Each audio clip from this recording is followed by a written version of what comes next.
Mes chers insiders, bienvenue dans ce deuxième épisode solo. Un format qui vous a plu, si j'en juge par les retours que vous avez faits et le nombre d'écoutes. Alors, je réitère l'exercice. Attention, aujourd'hui, c'est un épisode technique.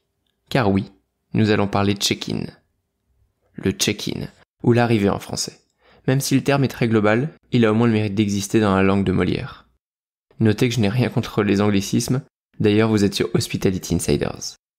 Mais quand on parle d'expérience client, chaque détail compte. Et le choix des mots en fait largement partie.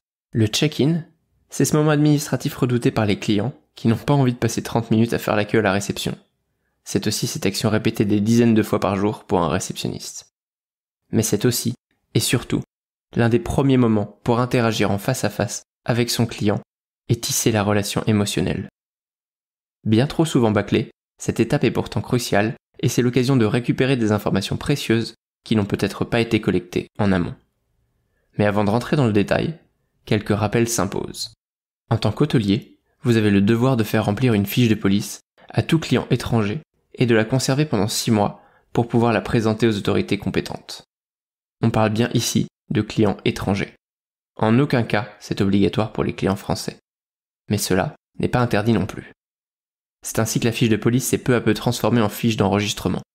Cette reg card, comme on dit dans le jargon, est monnaie courante dans la plupart des hôtels. Pour l'occasion, je vous ai préparé un modèle simple de fiche d'enregistrement dont vous pouvez vous inspirer pour rédiger votre propre document. Si vous souhaitez le recevoir, rendez-vous dans les notes de l'épisode ou sur mon site à l'adresse hospitalityinsiders.net/check-in-fiche-enregistrement. Et la pièce d'identité alors? Là, c'est encore plus délicat. Il n'est en aucun cas autorisé de prendre une copie de la pièce d'identité d'un client français. Comment s'assurer qu'il est français alors? En lui demandant de présenter sa carte, sans la copier, bien sûr. Et pour les clients étrangers, même chose.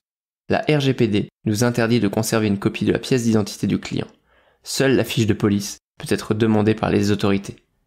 Pourtant, je sais que la plupart d'entre vous conservent une copie de ce document précieux.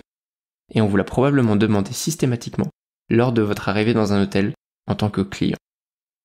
Car on ne va pas se mentir, avoir une trace de ces informations est fortement utile. Surtout en cas de problème. Quelles sont les bonnes pratiques dans ce cas? Je ne vais pas rentrer dans toutes les subtilités et les outils existants. Car en effet, certains PMS, Property Management System, et autres logiciels permettent de récupérer toutes ces informations en amont de l'arrivée. Pensez-y si vous souhaitez fluidifier l'expérience et que vous avez un certain budget à investir. Si ce sujet vous intéresse, dites-le moi et je ferai un épisode spécial. Mais revenons à ce qu'en dit la loi. Pas de copie. Oui. Mais cela ne veut pas dire que vous n'avez pas le droit de noter les informations présentes sur le document, telles que la date de naissance ou la date d'expiration. Vous me suivez? D'ailleurs, il existe des scanners de passeport qui permettent de récupérer les dites informations, de les intégrer dans le PMS sans prendre de copie. Malin, non? Allez, je m'arrête là pour la partie technique.